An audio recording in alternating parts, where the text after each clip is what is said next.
Então, obrigado a todos por estarem aqui presentes. Estamos finalmente a começar aqui com um bocadinho de atraso a nossa sessão com a Teresa Ricot. Queria agradecer à Teresa por estar aqui connosco. A Teresa é uma especialista no mundo da Antiguidade Tardia, Altidade Média, Transição para o mundo islâmico, tema sobre o qual está a fazer o doutoramento. É uma investigadora também ligada ao CACP, à Universidade de Coimbra. Já há vários anos desenvolve, não é, um estudo sobre questões de povoamento, território, não é? Ocupação e materiais para esta época, deste mundo pós-romanidade e a sua transição para o mundo medieval pleno islâmico. Tem várias obras também publicadas, conhecidas, tem bastante trabalho no terreno feito sobretudo aqui no sul de Portugal, e hoje vamos ver exatamente uma comunicação um pouco sobre a parte da sua investigação, não é? Na parte meridional do território português. Como sempre, fazemos a gravação e a sessão fica depois disponível, passado alguns dias, no website, então pode ser novamente vista e descarregada no website da SECA. E eu passaria desde já a palavra à Teresa. No final, depois teremos sempre um espaço para discussão, não é? Para perguntas. Mais uma vez, obrigado, Teresa, e passo então a palavra. Obrigado. Em primeiro lugar, quero pedir desculpa por estes percalços. Em segundo, queria agradecer o convite que foi interessado portanto, na pessoa do Zé Carlos Quaresma, e queria agradecer a todos que estão aqui, que vão ter a paciência, que tiveram a paciência de suportar este minuto e que vão ter a paciência de me ouvir. Este trabalho, do qual eu irei mostrar uma pequena amostra, surgiu no âmbito do desenvolvimento da minha tese de doutoramento, intitulada Arqueogeografia do Mundo Rural na Transição da Antiguidade Tardia para o Período Islâmico no sul de Portugal, que é orientada pelas doutoras Conceição Lopes e Susana Gomes Martini. Aqui o que eu irei apresentar serão alguns apontamentos sobre alguns dos conjuntos cerâmicos que eu estudei. Ora, muito bem. Recentemente em Portugal, e quando digo recentemente, também já não é tão recentemente assim, porque já se vai falando destas coisas a brincar, há cerca de 10 anos, aqui em Portugal, reconheceram-se, derivado das obras de prevenção e salvaguarda, neste caso da EDIA, portanto, da construção de redes primárias de abastecimento de água e secundárias, portanto, para o regadio. Foram-se reconhecendo uma série de ocupações, a princípio genericamente enquadradas, ou quase sempre, a grande maioria, enquadradas no período romano, devido à presença de alguns elementos ou alguns supostos indicadores dessa época, como seriam, no caso dos materiais de construção, alguns fragmentos de imbrex, tégulas, imbrex e fragmentos de talhas muito parecidos ou quase idênticos, mesmo em termos de formas, com os Dólia romanos. Apesar de, como disse, já se falar há algum tempo aqui em Portugal, já vamos com quase 20 anos de diferença em relação, por exemplo, ao caso de Espanha, onde desde a década de 90, finais da década de 90, se fala do tipo das ocupações em campos de silo, com estruturas em negativos, ou também chamadas, noutras regiões, neste caso adotando uma designação francesa, os chamados ocupações fossae. Portanto, como disse, graças aos trabalhos da Alqueva, identificaram-se uma série de sítios, muitos deles foram classificados, erradamente classificados, de época romana. Ora, muito bem, o que é que dificulta também, para além da existência ou da perduração, de facto, também já era constatado que, pelo menos até o século IX, X, se continua a utilizar a tégua, em algumas zonas, ou constatado ou publicado até, nomeadamente no norte de Portugal. Outros fatores que contribuíram precisamente para essa dificuldade de interpretação deste tipo de ocupações foi o elevado grau de destruição e ablação das superfícies e das estruturas negativas encontradas, que neste caso se resume, ou a maior parte das vezes, no caso do Alentejo, nestes sítios, a mesmas estruturas negativas devido às fracas potências estratigráficas e às ações normais decorrentes da utilização do território. Assim, se por um lado temos um elevado grau de arrasamento das estruturas, acrescem-se outras facetas, como a própria característica deste tipo de ocupações, que é as construções e reconstruções no espaço, ao nível de ciclos geracionais e a substituição de umas estruturas por outra. Muitas vezes, portanto, dentro de um determinado espaço, as estruturas de habitação ou as estruturas de fundo rebaixado, como também por vezes são chamadas, vão-se deslocando ao sabor destes ritmos geracionais. Por outro lado, uma outra dificuldade que é inerente à caracterização destas ocupações é que, por um lado, são muitas vezes ocupações de várias épocas. As ocupações sobrepõem-se, começam na pré-história recente e vão muitas vezes, portanto, até ao período moderno. Há casos disso. Por outro lado, pelas próprias características dessas intervenções e do tipo de arqueologia de salvaguarda que é aplicado neste momento, ou que está a ser aplicado em grande escala neste momento, que é a da conservação pelo registro, tratam-se de áreas reduzidas de intervenção, muitas vezes não se escavam a totalidade destas estruturas ou a totalidade, portanto, do tipo de jazida a que pertencem a estas estruturas, resumindo-se as intervenções aos corredores de afetação. Ora, no caso de redes de regadio, os corredores de afetação, dependendo do diâmetro da tubagem, por vezes não são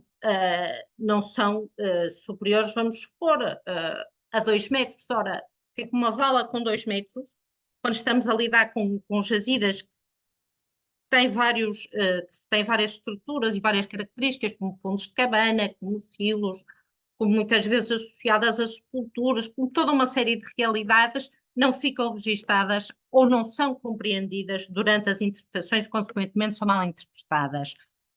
Por outro lado, nestas jazidas, dadas as sucessivas ocupações, ocorrem fenómenos de elevada residualidade, são raras as cerâmicas importadas, e, como dissemos também, a utilização ou o aparecimento, na maior parte destas jazidas, de muitos fragmentos de cerâmicas de construção e, por vezes, pouca cerâmica, para além das cerâmicas importadas que datam automaticamente, ou automaticamente não, analisando dentro do contexto, são atribuídas ao mundo romano. Por outro lado, também, isto é uma arqueologia que não é uma arqueologia monumental, é uma arqueologia, assim, um tanto ou quanto invisível. Aqui nesta figura, eu trouxe esta figura porque ilustra precisamente o processo da ablação e o processo, portanto, da erosão e da perda da cota original do jazimento.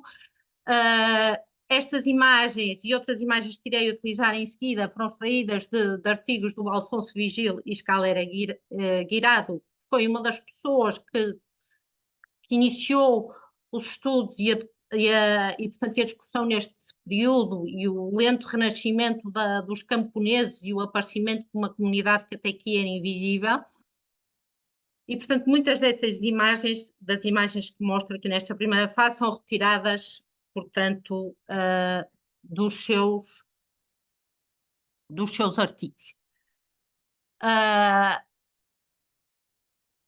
Os objetivos deste trabalho e do estudo que estou a levar a casa, por um lado, era reconhecer e divulgar as características das ditas ocupações altomedievais e, no fundo, o que é que define este tipo de ocupação. Aplicar metodologias de trabalho de campo vocacionadas para o registro específico e depois para o seu trabalho de gabinete.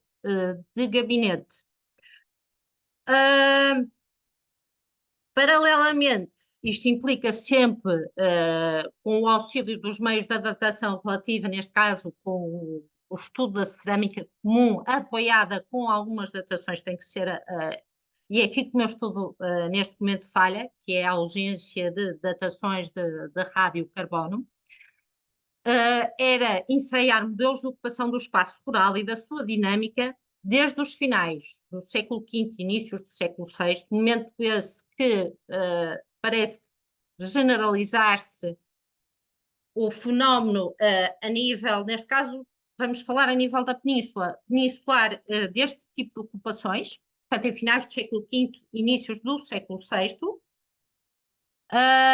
e os séculos IX, X, período nos quais algumas destas jazidas são abandonadas ou reconfiguram a sua forma de povoamento. Aqui temos um dos exemplos paradigmáticos deste tipo de ocupações, nomeadamente a aldeia de Gosqués, que fica na zona de Madrid, estudada por, entre outras pessoas, por Alfonso Vigílio Escalera Guirado, que é o protótipo do que chamam uma aldeia, do que é chamado uma aldeia. Portanto, temos embaixo outro exemplo de outro sítio da zona de Madrid também, neste caso de uma granja. Uma granja ou uma quinta que corresponderia, portanto, à habitação de uma família, enquanto que uma aldeia, neste caso, tem espaços de identidade portanto, e que as pessoas, em que é materializada essa pertença a uma comunidade e são, portanto, espaços de ocupação de várias famílias.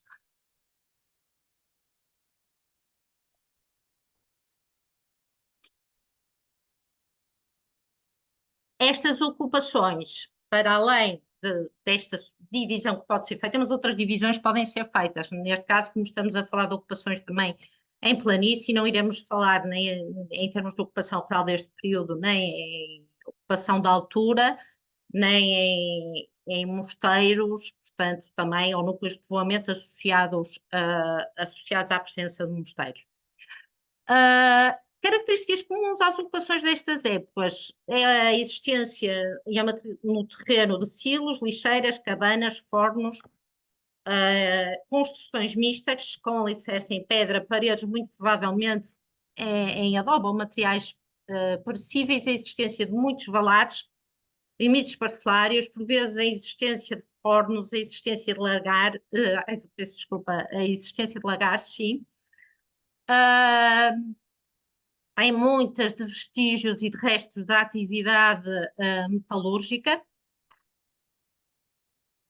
Por acaso, nos sítios que eu escolhi para estudar, essa vertente não se verifica, ou pelo menos não há indícios, nem escória, portanto, associadas às ocupações deste período. Lá está, este tipo de ocupações rurais que emergem e do qual também emerge as ditas populações camponesas, parece que exibem uma maior autonomia do campesinado face aos estamentos proprietários, pelo menos na gestão dos cotidianos. Aqui, mais uma vez, ao lado, temos mais uma imagem em planta do que seriam algumas destas realidades, com casas de fundo rebaixado e fornos da região e da aldeia, neste caso, de Gosqués.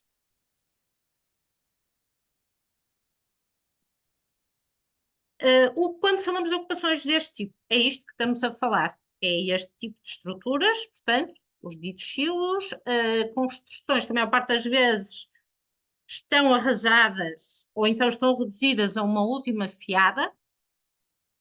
Normalmente, algumas de plantas retangulares e associadas por vezes a pavimentos portanto, feitos em empedrados, com fortes níveis de rua, às vezes por cima, outras vezes aproveitam as próprias telhas e os materiais de construção, portanto, para fazer também esses níveis de solo, outras vezes são apenas camadas de terra batida com um pouco de cal.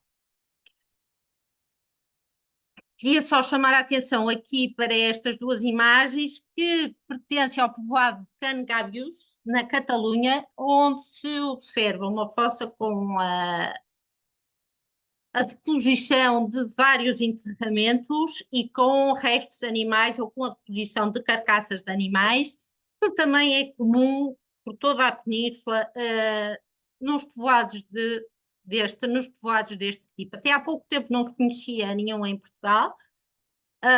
Depois, em 2015, surgiu ou foi interpretado na Torre Velha um enterramento comum desses depósitos especiais, e neste momento já há pelo menos mais 5 a 6 sítios com esse tipo de depósitos, com esse tipo de realidades espaciais, inclusive até, se não me engano, nos arredores de Lisboa, a ser escavado, ou há pouco tempo a ser escavado pelas equipas da Hierarqueologia.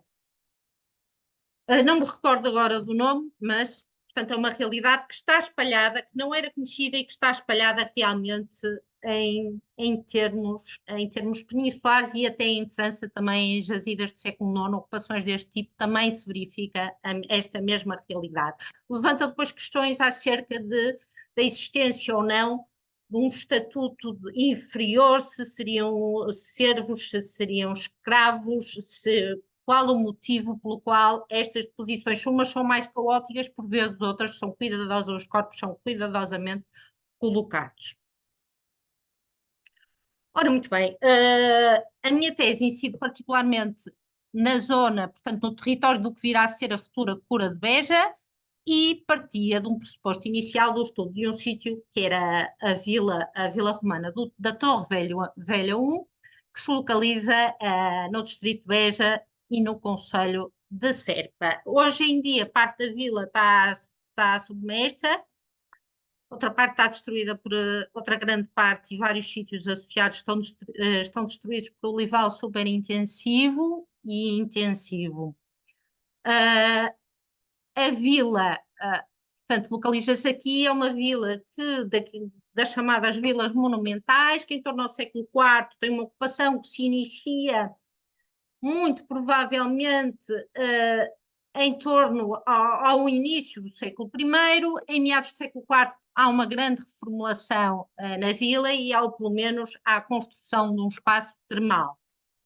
Posteriormente, o espaço continua a ser ocupado, e em época islâmica, no século XII, finalmente temos um alcarial, mas temos níveis do século VIII, IX, portanto, na própria vila. Portanto, parece indicar uma certa centralidade, e inicialmente era a partir do estudo deste território, e uma vez que para a construção da barragem no EIA foi realizado um estudo de impacto ambiental, e se tinham reconhecido diversos sítios, alguns dos quais eram genericamente atribuídos ao período islâmico, outros ao período romano e outros ainda também à antiguidade tardia. Neste processo de minimização de impactos foi escavado um dos sítios identificados no EIA, que fica aqui nesta zona, que é o sítio das ocupações Fossaier, ou o sítio da Torre Velha 13, lá está, um sítio com ocupação do bronze, com ocupação calcolítica, e é especialmente conhecido este sítio pela sua ocupação do bronze. No Facebook, Teresa Nunes da Ponte, então, mas não era Rico ou... É, mas Estou? Posso? Portanto, o sítio Torre Velha 13, que foi intervencionado pela empresa Palimpsesto, em duas fases, e inicialmente iríamos proceder também ao estudo de um outro sítio que também está submerso, que é o Torre Velha 7, que também foi intervencionado nessa fase, e o Torre Velha 11, um sítio com ocupação islâmica, que também foi escavado, pensamos que na sua totalidade, também nesta fase prévia. Com o avançado estudo do espólio do sítio da Torre Velha, começamos a indagar e a sentir a necessidade de ir um pouco mais além, e englobamos no nosso estudo o sítio de Torre Velha 3, que fica aqui. Este sítio aqui, que corresponde ao sítio de Espicharrabo. Há o Espicharrabo 1, Espicharrabo 2, Espicharrabo 3, Espicharrabo 4. Na realidade, tratam-se unicamente de um mesmo sítio.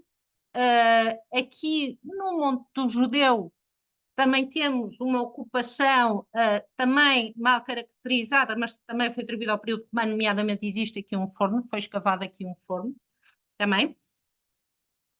E depois, o que parece existir isto parece que já me estou a adiantar nas conclusões, mas o que parece existir em termos do território, temos um primeiro ponto que poderá ter sido e que poderá ter sido centralizado em torno da vila.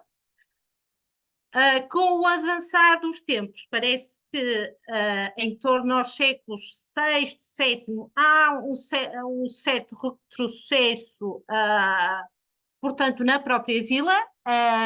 As termas no século VII já estão, por exemplo, reconvertidas num forno islâmico, um dos alvéolos das termas, e depois, posteriormente, parece desenvolver-se, em meados do século V, VI, lá está um ponto de povoamento aqui, que será o Torre Velha 3. Ao longo desta ribeira, que é do Vale da Ribeira da Laje, localizo toda uma série de jazidas de várias épocas, mas com particular incidência entre a Antiguidade Tardia e o período islâmico. De notar só, devia ter dito no início, não disse, que este mapa é um mapa de um ponto de situação, portanto, durante essa construção desse mesmo regadio. Recentemente, peço desculpa. Recentemente existiram em todas estas imediações, recentemente, no ano passado, existiram nas imediações, portanto, do sítio de Torre Velha, uma reconversão para duas zonas que já tinham olival intensivo para zonas de olival super intensivo. E aqui vocês veem, portanto, a aferição das manchas de distribuição dos materiais de cada um dos pontos de ocupação. E ainda se descobriram mais sítios com ocupação deste período. Pelo menos mais 4 sítios aqui relocalizaram-se estes. E, portanto, vocês que me veem, é toda uma rede densa de sítios ao longo de várias épocas que se distribuem ao longo da Ribeira. Isto é mais um exemplo. Isto é o Regolfo atual Albufeira, isto é o Torre Velha 1. Por baixo, o Torre Velha 1, desculpem, por baixo deste monte, que é o Monte da Torre Velha, está o Torre Velha 13 também, que é uma necrópole com ocupação baixo imperial até ao século VI. E depois, cá estão os vários pontos de povoamento, o Torre Velha 13, aqui, e depois outro sítio que também irá ser apresentado, que fica na continuação desta ribeira, que é o Espicharrado. Muito bem.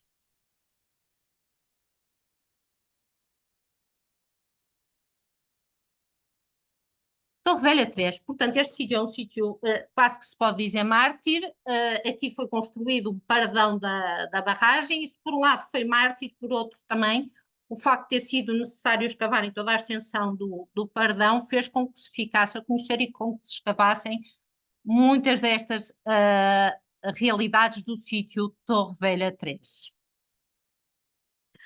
O Torre Velha 3, portanto, recentemente ainda o sítio foi mais um bocadinho destruído, desta vez para a colocação de uma central fotovoltaica, portanto, o que ainda não teria sido danificado. É evidente que estes trabalhos tiveram acompanhamento arqueológico, mas pronto, mais não digo. Trata-se de um assentamento aberto em planície, próximo dos cursos de água, e é um assentamento que, pelo tipo de objetos aqui encontrados, entre os quais se verificam com bastante presença as mós e algumas relas, portanto, com uma marcada vocação agrícola, não é? Como a existência das mós parece indicar, e onde também, com certeza, a criação do gado teve um papel complementar em período tardo ou antigo. Mas, juntamente com isto, lá está também a produção oleira, terá tido, como é normal, aliás, terá tido o seu papel nisto tudo. Parte do sítio já foi estudada no âmbito de uma tese de mestrado apresentada à Universidade de Coimbra, da autoria de Lívia Vaqueiro, onde se tratou precisamente alguns aspectos relacionados com a ocupação, portanto, da Antiguidade Tardia e Alto-Medieval.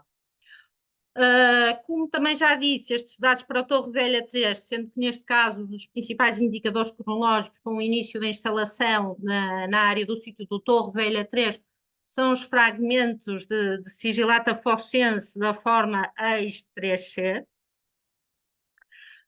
E o auge e também o período terminal de ocupação do sítio terá sido em período imiral. O grosso da ocupação reconhecida e que se estudou aqui pertencerá aos séculos VII e VIII, podendo eventualmente perdurar até à primeira metade do século IX.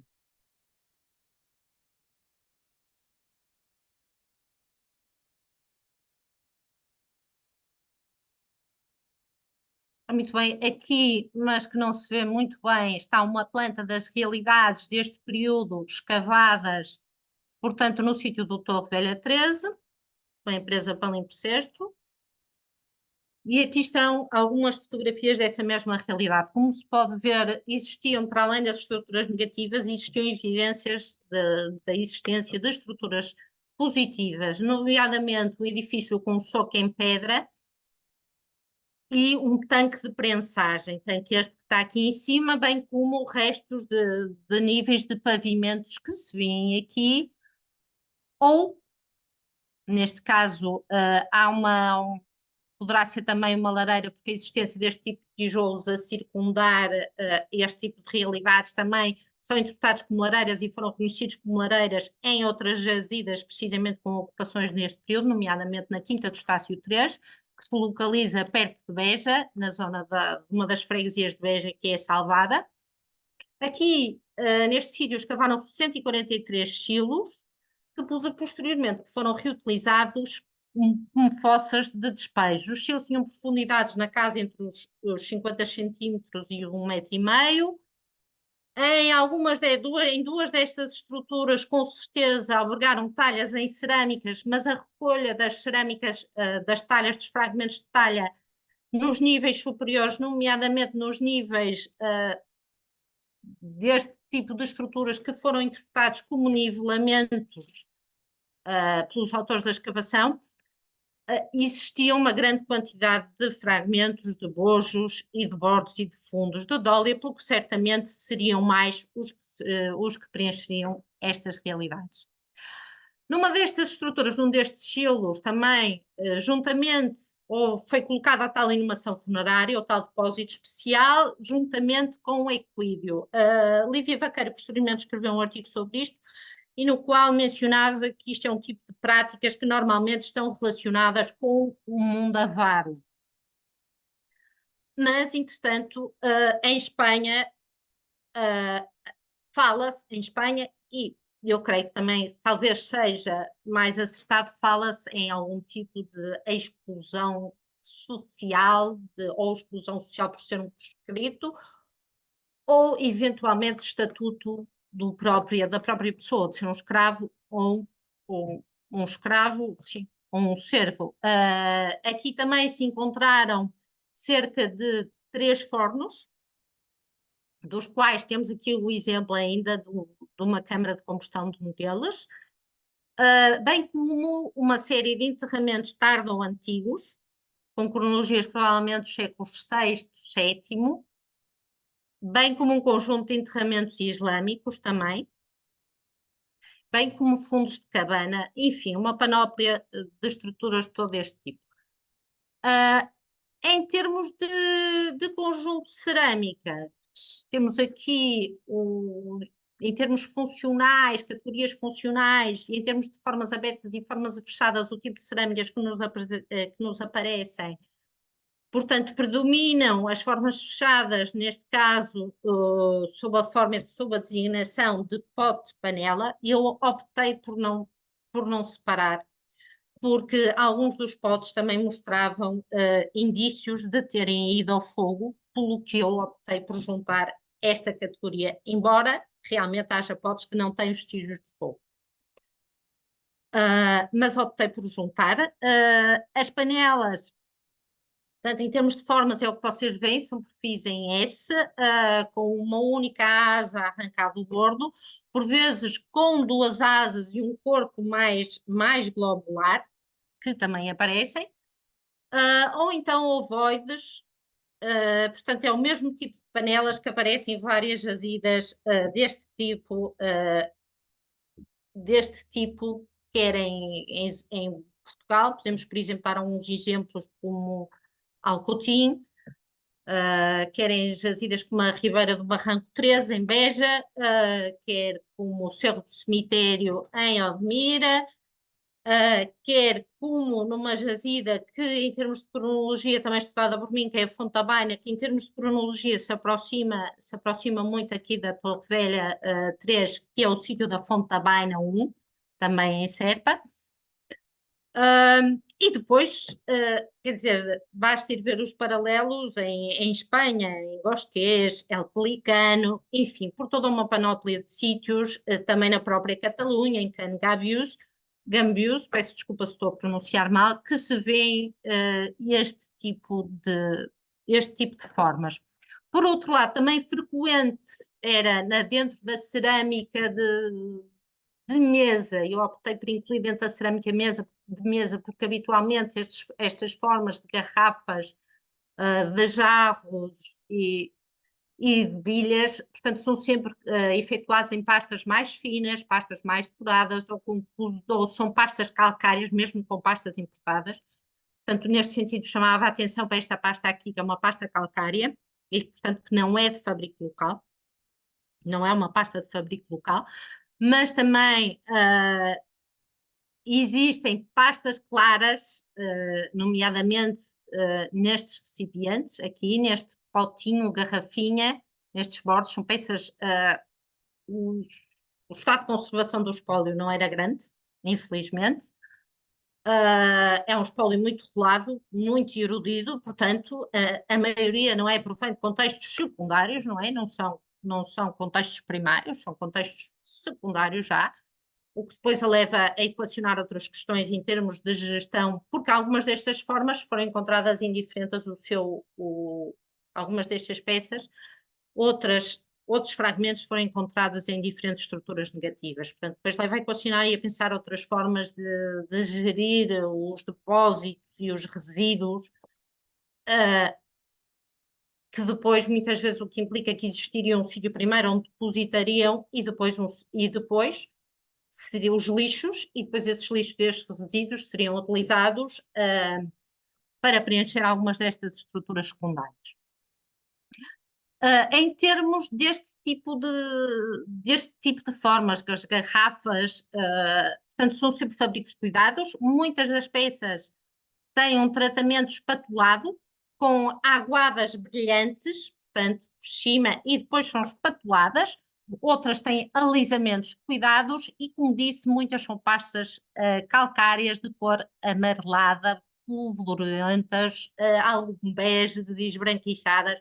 Portanto, não são, a maior parte, fabricos locais. Por outro lado, também se registram nesta classe, a nível de jarrinhos e de garrafas também, ainda exemplares que são provenientes da região dos Barros de Beja. Portanto, que depois as peças têm aquelas características moscovites. Coisa que, em termos de pastas locais, ou seja, as pastas utilizadas para o fabrico, sobretudo das cerâmicas de cozinha, de contenção e armazenamento, neste caso, para o caso das talhas e dos dólios, do qual temos aqui alguns exemplos, são pastas locais, e esse tipo de componente, portanto, não pertence a este tipo de pastas, que são mais quartzíticas, são algo, por vezes, arenosas, enfim, com abundantes, portanto, elementos não plásticos, também que tornam as peças, neste caso, no caso das cerâmicas de cozinha, aptas para irem ao forno. Verifica-se ainda a existência entre as formas abertas, portanto, de alguidares, que, portanto, são peças, nomeadamente este são peças com grandes, estamos a falar de peças com cerca de 40 centímetros de diâmetro, algumas delas, o que nos leva a colocar, se bem que algumas possuam vestígios de fuligem, nomeadamente esta, e não é vestígios de ter sido queimada uma forma de limpeza ou como uma forma de higienização dentro dos silos. Eu incluía dentro desta categoria pelas suas dimensões, porque realmente pareceu-me um pouco, pareceu-me demasiado grande e deveria fazer sentido a sua utilização enquanto alguidar, mais como, por exemplo, uma caçola. E a presença destas tigelas também se verificam. Estas peças verificam-se, no caso destas tigelas, temos estas tigelas efetuadas a torno e manuais. Esta particularmente é realizada com o auxílio, portanto, do torno lento, e esta é manual, este tipo de cerâmicas. Mais uma vez, os paralelos, portanto, os paralelos no fundo resumem-se muito pronto, aquelas jazidas que já falamos e às jazidas da zona da Meseta, andamos em jazidas ou da Catalunha, sobretudo destes momentos. Registre-se também a presença dentro dos recipientes de contenção e armazenamento deste pote e deste colo de cântaro com uma canelura, cuja pasta também não é de fabrico local, é uma pasta calcária, que também a sua proveniência não é daqui. Para esta forma e para este tipo de colos e de peças encontramos alguns paralelos, umas ligeiras variantes, por exemplo, na zona de Altomo de Minateda, já no Levante espanhol. Por outro lado, no que diz respeito às supostas talhas e aos supostos de óleo, como veem, é na tradição de formas e de fábricos romanos, dos dólias, habitualmente aparecem com uma série de cordões impressos, eventualmente se poderia colocar a questão de ser um traço decorativo, mas aparentemente poderá também, ou pode ser, um traço técnico, ser um negativo dos cordéis das cordas que são colocadas à volta durante o fabrico das próprias peças, e uma outra decoração muito característica das talhas de óleo deste período é por baixo da região do bordo, no ombro, a existência de uma faixa que delimita cordões ondulados.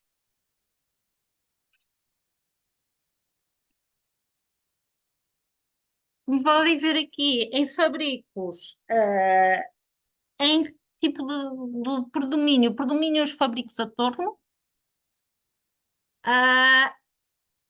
Os manuais são baixos. Os torno lento têm uma certa representação, mas seria de esperar que tivesse uma representação ainda maior e também que a cerâmica manual que também estivesse mais presente. Em termos de categorias funcionais, portanto, o pote panela aparece sem dúvida à frente, seguido das talhas, portanto, posteriormente seguido das caçoilas, dos alguidares, das bilhas,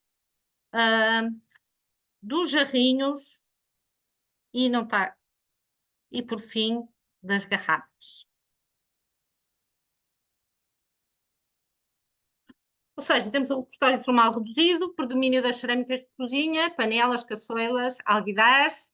Temos de cerâmicas de mesa, temos os jarros, as garrafas, que normalmente são sempre pastas elaboradas a torno, mas isso também se reflete, por exemplo, em algumas bilhas e em alguns jarrinhos, por vezes de origem não local, calcária, provenientes, quiçá, da zona ou do sul de Portugal ou da Andaluzia.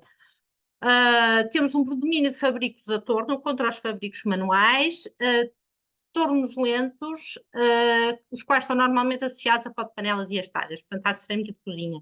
Temos uma ausência de cerâmicas pintadas, não se verifica nem pintura a almagro, nem pintura a manganês, a completa ausência de cerâmicas vidradas, e temos o aparecimento de formas de perfil novo, a par de outras de tradição, portanto, já romana, visigoda, sobretudo a nível dos recipientes de cozinha, convivendo em número reduzido com perfis e formas novas, como cântaros e jarros com caneluras a nível do colo, com fabricos a torto, mais uma vez, e pastas claras.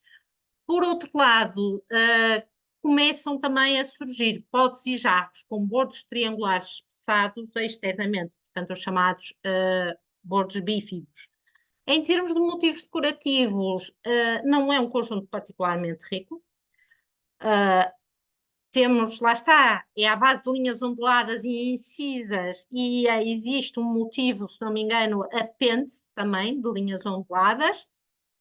E depois, portanto, são os espatulados com as aguadas brilhantes que se verificam em algumas peças. Por outro lado, temos a presença de grandes contentores, a par dos contentores de tradição romana visigoda que existiam, temos a presença de grandes contentores com bordos de perfil em T, os quais são ausentes de contextos da sétima centúria que convivem com modelos que derivam dos perfis da Estalha e Dólia tardo-romanos. Temos aqui mais um exemplo de algumas das peças que apareceram, portanto, no sítio da Torre Velha 3.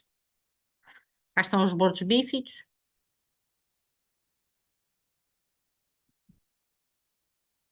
Os motivos apêndice, as linhas onduladas.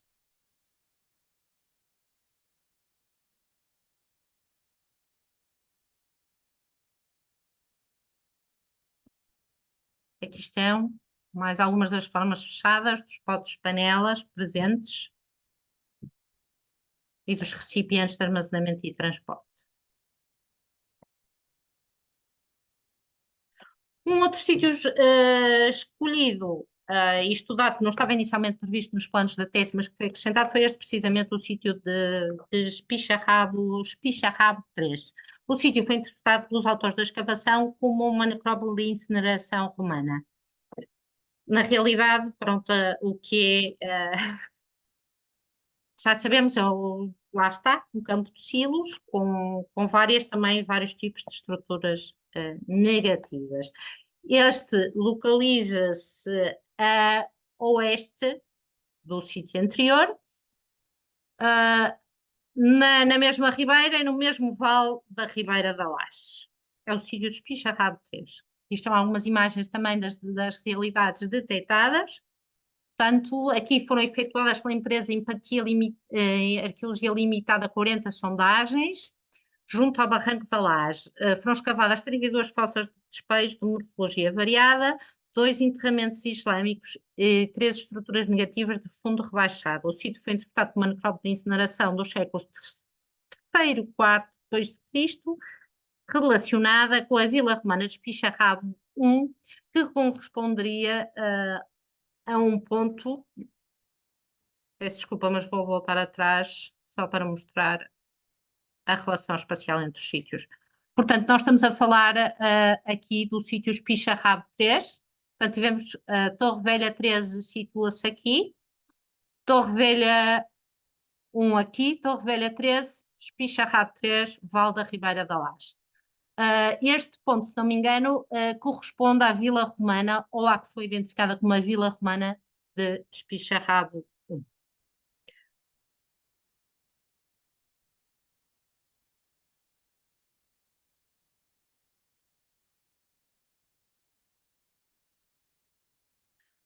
Ora, muito bem, pronto, as realidades foram escavadas, são estas, como vocês podem ver, fossas com construções que deveriam fazer parte de uma construção mais complexa, associadas a estruturas positivas, como vocês veem aqui, por exemplo, depois com restos de animais enterrados. Aqui, esta fossa, nesta fotografia não se vê, mas tem um murete, são na realidade aqui 2 fossas, portanto isto pode ter outras funções, poderá eventualmente ter funcionado como um forno e uma ter servido como forma de acesso para a outra. Esta ainda não foi escavado, está aqui, mas tem um murete de separação entre estas. E mais um exemplo de uma fossa de despejos escavada no sítio. Aqui esta estrutura de fundo rebaixado foi posteriormente reutilizada como espaço de enterramento de uma sepultura islâmica, e aqui se pode ver, sepultura essa na qual foram enterradas 2 pessoas. E aqui nesta fotografia temos uma série de recipientes cerâmicos que foram encontrados no fundo desta fossa e que foram trocados como oferendas funerárias. O estudo do espólio permitiu, portanto, em termos novamente de categorias funcionais, individualizar a cerâmica de cozinha, a cerâmica de mesa, a cerâmica de armazenamento e transporte. Em termos de formas, nas formas abertas também não há assim grandes variedades, mas estes exemplares correspondem, no fundo, ao que serão os ditos atalhos de pé plano, sem base, sem pé. Portanto, a cronologia deste sítio é do século IX, da segunda metade do século IX, e eventualmente ao primeiro quartel do século X. Aqui o que se verifica, por exemplo, é a presença entre as formas fechadas de potes e panelas de bordo, na maioria das vezes trilobado, com bico vertedor, perfis em S também, com uma só asa ou por vezes com duas asas, como é o caso destas aqui mais bujudas, e decoradas com pintura a branco. O fabrico da maioria destas cerâmicas é a torno lento ou manual. Em muitas delas nas paredes das peças são visíveis as irregularidades e as marcas de dedadas que estas peças possuem, nomeadamente na cerâmica de cozinha. Regista-se também nas cerâmicas de mesa uma forma muito curiosa, nomeadamente esta, que creio cujo paralelo mais próximo que eu encontrei, para não ir para o Levante Insular e para não ir para Torno de Minateda, se não me engano, foi na região de Mérida. E está classificada, terei não estar a fazer asneira ou a dizer asneira, como um barril ou uma garrafa. Eu peço desculpa, neste momento tive um lapso, mas basta consultar o artigo de 2008 do Miguel Alba Calzado e da Sónia Gutierrez Loré, e esta forma está lá. Isto é uma pasta que não é local, é claramente importação. Tem um fundo em ônfalo. A parte superior da peça não encontramos, tem uma asa, o arranque de uma asa de fita achatada, não encontramos, é uma pasta muito boa, pulverulenta, de cor amarelada, marelado esbranquiçado, e depois registram-se as cantarinhas e as bilhas, que encontram também paralelos em muitos sítios, quer de Espanha, por exemplo, estou a pensar no sítio de Madina Elvira, estou a pensar no sítio se não me engano, ai, Madina Elvira, estou a pensar em Castelhó, se não me engano, e também em jazidas portuguesas de ocupações deste período, desta zona, nomeadamente existe uma peça idêntica, cujo fabrico também se assemelha, e que provavelmente serão oriundas do mesmo centro. Também não é uma pasta local como se vê, aliás, é uma pasta bege rosada com pintura, portanto com pintura vermelha, em Porto Torrão, em Ferreira do Alentejo, também aqui no sul de Portugal. Depois temos os tradicionais púcaros e jarrinhas que aparecem um pouco, e cantarinhas que aparecem já neste período. De destacar em termos voltando às panelas e às formas fechadas, que estas panelas realmente têm uma característica muito típica, normalmente tem uma série de incisões, caneluras entre o final do colo e o ombro do bojo, com incisões, e um fabrico muito característico, local, mas característico, tem um toque algo sonoro são formas muito características que depois também têm algumas semelhanças com outras formas de fechadas incluídas na cerâmica de armazenamento e transporte, nomeadamente destes cântaros, que também possuem na zona entre o colo e o ombro estas ditas incisões, caneluras aplanadas grandes, e estes bicos vertedores. E para estas peças encontramos paralelos aqui em Beja, em algumas jazidas que foram escavadas também no âmbito de Alqueva, nomeadamente na Quinta do Castelo Mume,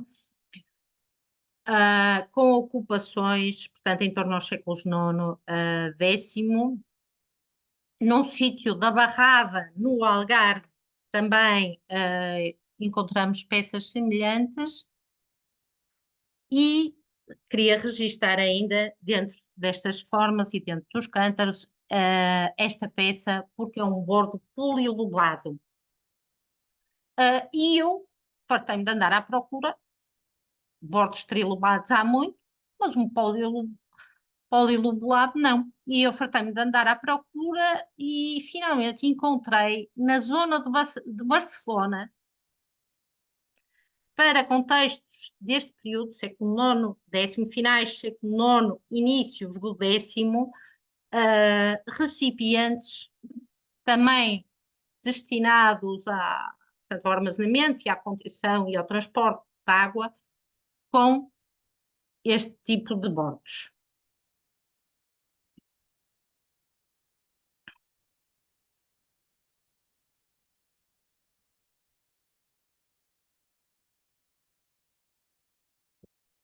Em termos de pastas, as pastas são homogéneas, são geralmente homogéneas, os seus elementos não plásticos desengordurantes incluem areias, grãos de quartzo e rocha, bem como mica e por vezes matéria orgânica, registando-se alguns vacúolos alongados e por vezes outros mais raros circulares.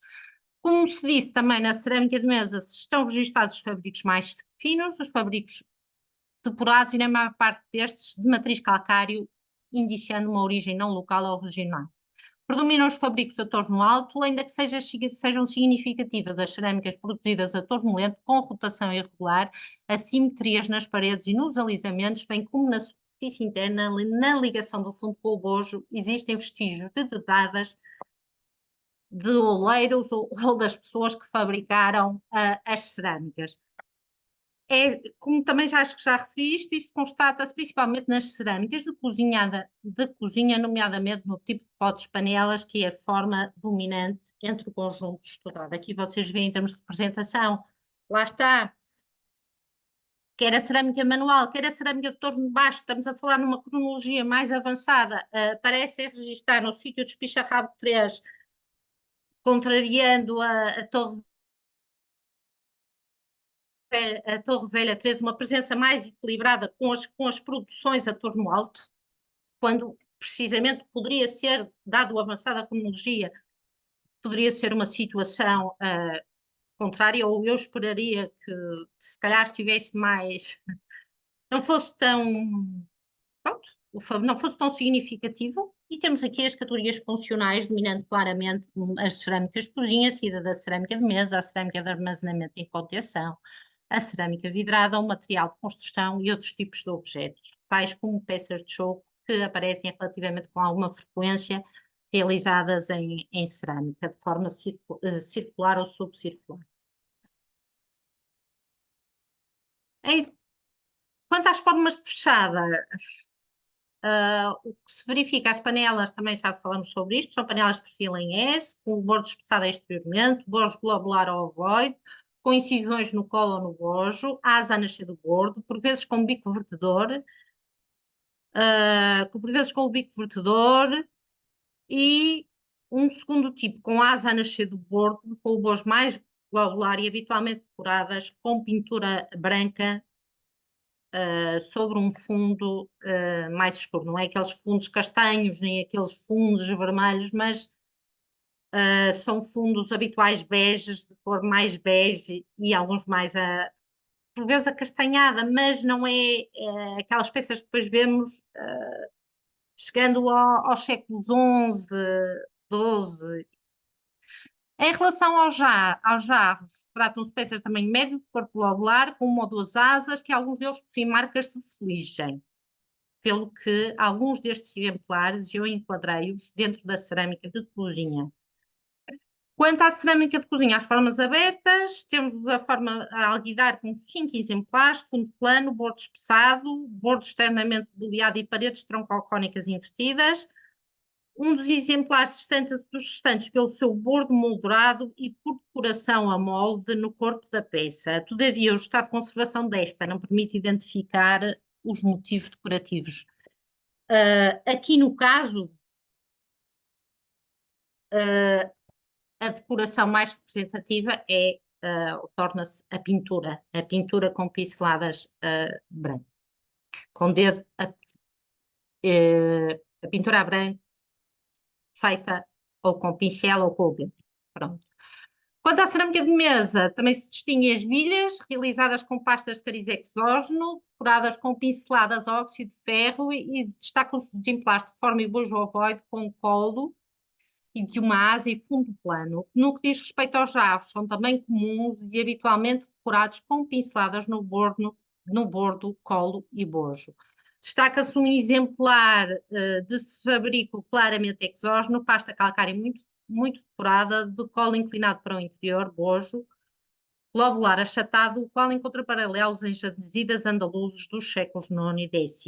Em termos de cerâmica de armazenamento e transporte, aqui sim, os contentores de armazenamento, as talhas ou os dólios, são muito semelhantes, não tanto em termos de fabrico, mas também em termos de fabrico, em termos de constituição de pastas, também a coisa não difere muito, aos encontrados no sítio de Torre Velha 3.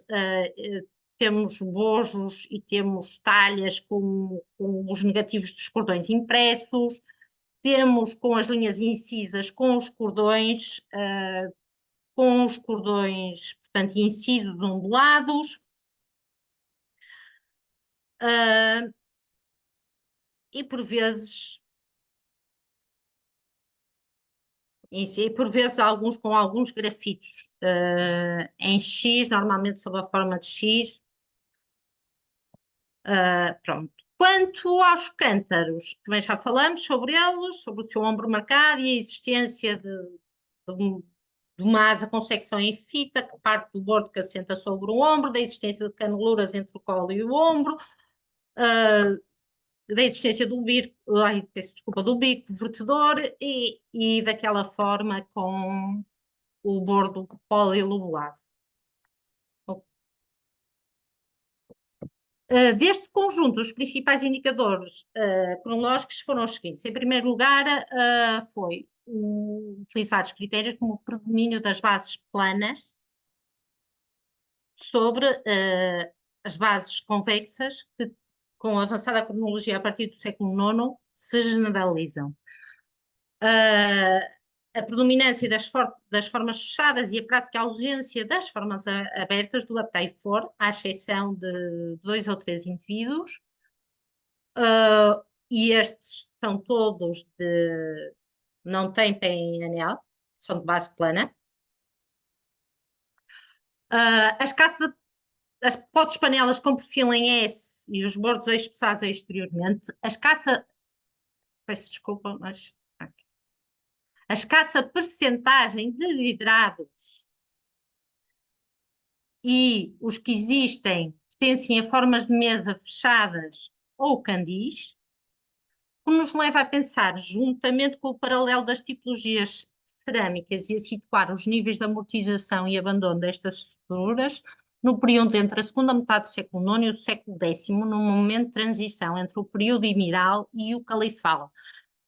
Em termos de paralelos, lá está aquilo que se disse, a maior parte tem jazidas cá em Portugal também, não é? Como é evidente, nomeadamente voltamos aos sítios da Barrada, voltamos aos sítios do Cerro do Cemitério em Almira, voltamos aos sítios do Porto Torrão e em outros sítios da geografia peninsular, nomeadamente Madina e Elvira, e em muitos outros sítios da província de Granada, bem como na atual Andaluzia.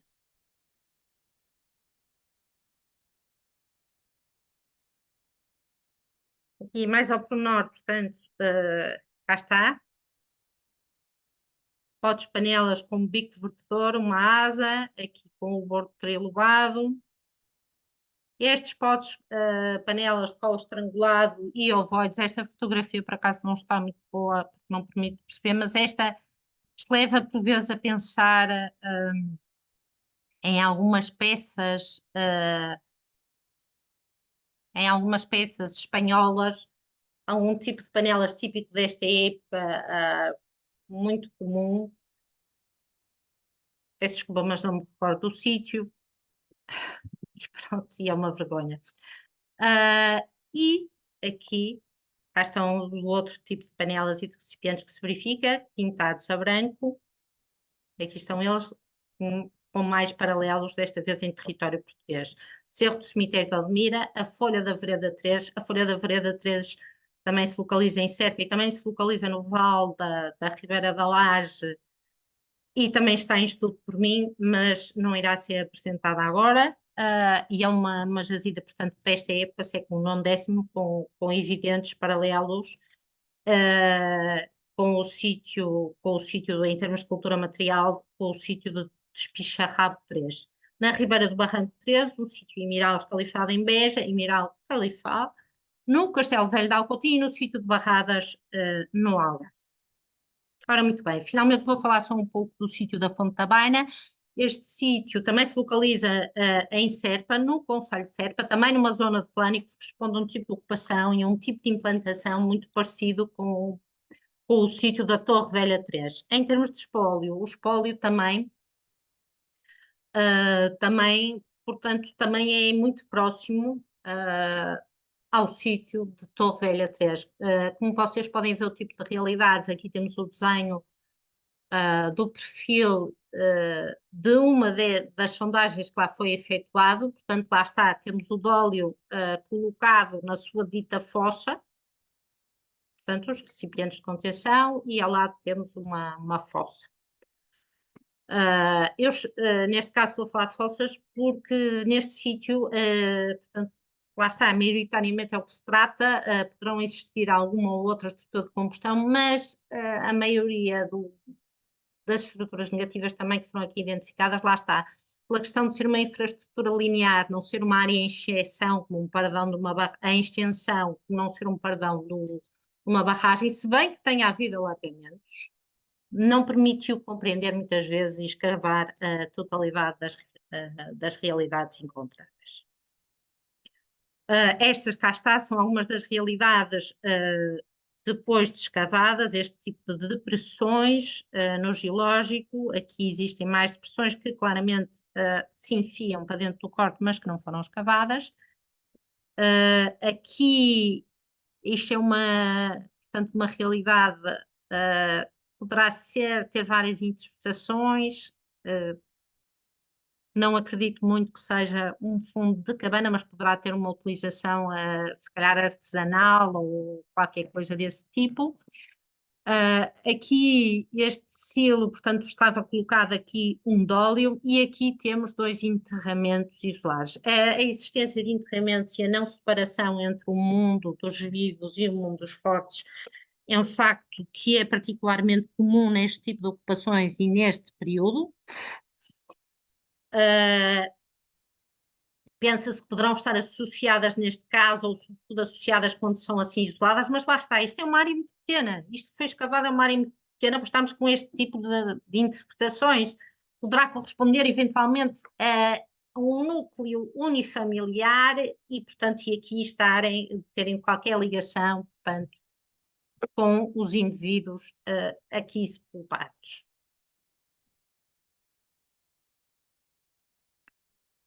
Mais um exemplo, aqui do que parece ser um fundo de cabana, aqui cá está, um dito dólium, portanto encastrado no geológico. Foi também identificada aqui, tal como em Torre Velha 3, uma ocupação mais antiga do bronze, neste caso foi um hipogeu da Idade do Bronze, que não foi escavado na sua totalidade. As pessoas em causa não perceberam que era um hipogeu, Portanto, o hipogeu tinha duas câmaras, a passagem da antecâmara para a câmara estava selada por um nível recoberto por uma terra escura, gordurosa, que em alguns sítios daqui de Serpa foi identificado como sendo uma mistura com própolis, cujo enchimento era tão semelhante com a rocha de base que eles não se aperceberam que por trás dessas pedras estava uma outra câmara e estaria, muito possivelmente, um enterramento da Idade do Bronze.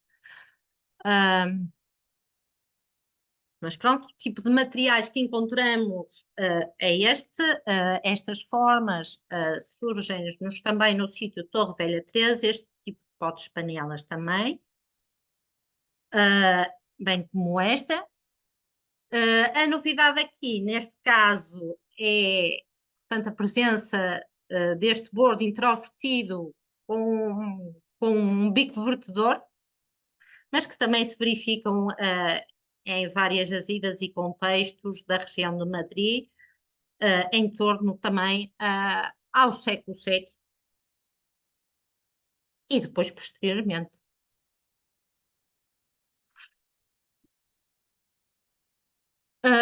Como disse, lá está, as formas têm os paralelos na região de Madrid, em El Pelicano, datadas dos séculos VIII e IX, mas, contudo, é preciso esclarecer-se que em sítios como Torre Velha 13 ou a Quinta de Estácio 13, a Quinta de Estácio 13 é outro sítio que eu também estou a estudar, mas pertence à região de Beja,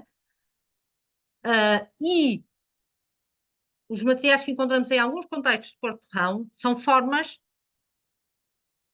que pertencerão também aos séculos VIII, mantendo-se nestes sítios até à primeira metade do século IX, mas não aparecendo já nos sítios e contextos da segunda metade do século IX, X, como Espicharrabo III ou Folha da Vereda III, para citar apenas alguns dos casos alvos de estudo.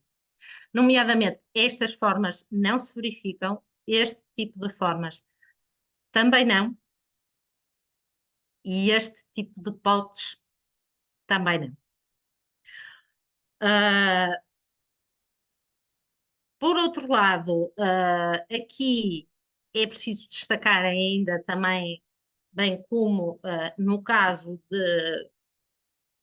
dos Picharrabo 13, a presença de fundos umbilicados, que aqui existe, embora aqui não seja possível atribuir a uma forma específica, é um fragmento muito pequeno. Fundos umbilicados, os quais, lá está, têm os seus paralelos em Méridas datados dos séculos VIII, IX e recebem a designação de barril-garrafa. Pronto, já disse isto também, Espicharrabo 3, lá está, temos também um exemplar idêntico. No entanto, dado o contexto e as formas a que surge associada, eventualmente poderá perdurar até inícios do século X, mas trata-se de uma forma que posteriormente não tem continuidade no repertório cerâmico dos sítios deste período. E se inicialmente tínhamos começado com um mapa em que só estavam identificados este tipo de ocupações e este tipo de povoações aqui para esta zona, a zona da Meseta ou até a zona norte e depois para a região, na região da Catalunha, agora... Ai, peço desculpa.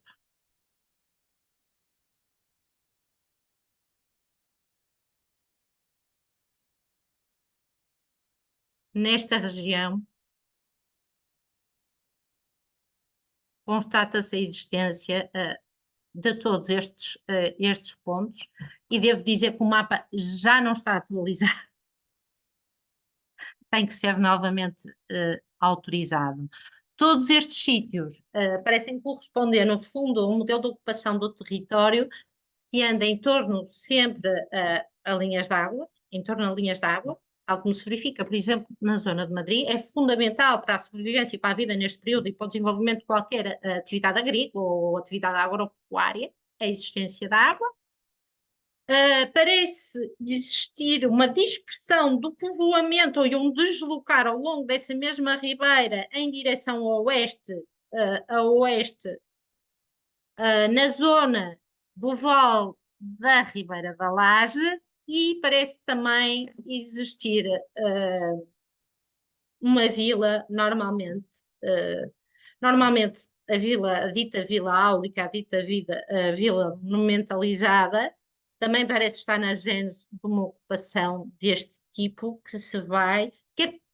Não se trata, não sei, no fundo tem a ver como um próprio, ou como um marcador de território, ou como uma fonte de matérias-primas, um espaço que pode ser facilmente reutilizado, um espaço que pode ser facilmente reconvertido. Aliás, no caso da Torre Velha 1, da Vila da Torre Velha 1 e da Torre Velha 3, é significativo que a grande maioria de parte dos enterramentos tardão antigos que lá existem são feitos com elementos arquitetónicos reaproveitados da vila da Torre Velha. Por outro lado, no próprio aparelho de construção de algumas das dependências associadas ao balneário da Torre Velha, alguns desses ladrilhos, lá está, são reutilizados, aliás, a grande maioria deles são reutilizados na jazida de Torre Velhas 3, portanto isto no fundo é um transforme. Aqui o que poderá ter funcionado serão talvez algumas estruturas de cultivo que existissem, algumas estruturas agrícolas que facilitassem, não é, a conservação ou a existência deste espaço, mas quer dizer, mas já não é uma vila. Pronto, o modelo da exploração das vilas é uma coisa que acaba. E podem ter diferenças diacrónicas, mas em meados do quinto, sexto, esse modelo é um modelo que está ultrapassado. Pronto, é substituído por este novo modelo, por este novo tipo de ocupações. Isto verifica-se, por exemplo, no caso da Torre Velha 1, Torre Velha 3, verifica-se no caso da jazida do Monte da Salsa e do sítio Coentros 4, que é um sítio, lá está, com ocupações já deste tipo, pegado à salsa, e muitos outros sítios que aparecem e que também não foram identificados enquanto tal, enquanto sítios com ocupações deste período, com ocupações antiguidade tardia e alto-medievais, é como digo, que aparecem no Porto Torrão, que aparecem Quintinha, a Quinta do Estácio 3 em Serpa, a Ribeira do Barranco 3 em Serpa, peço desculpa, em Beja, a Quinta do Estácio 3 também em Beja, a Vila de Santa Maria e depois os núcleos de povoamento de Santa Maria 3 são contíguos, tem uma ribeirinha muito pequena, sazonal, um barrancozinho, nem sequer é dos maiores, tem uma coisa quase ridícula, o Santa Maria 3, a Casa Branca 11, o sítio da Fonte da Baina, o sítio Monte Branco 6, mas isto são só alguns. Hoje em dia, até já na Extremadura portuguesa, está reconhecido um desses sítios, que é o da Quinta da Granja. Portanto, em Lisboa, como disse recentemente, a ERA, quase de certeza que está a escavar um desses sítios, porque as fotografias que eles puseram dos silos com o tipo de enterramentos ou de posições, portanto, inicia uma ocupação deste tipo, ou pelo menos desta cronologia, e, portanto, hoje em dia, creio que estamos plenamente integrados no que se passa à nossa volta a nível peninsular. Com ligeiras variantes, como é óbvio. E com ligeiras, não, e com variantes, como é óbvio. Mas estamos integrados. Pronto. Eu tenho aqui balanço inicial, mas é balanço final, mas não é balanço final. É um balanço presente. É uma realidade que é presente ao dia de hoje. Pronto. E era isto que eu tinha para apresentar.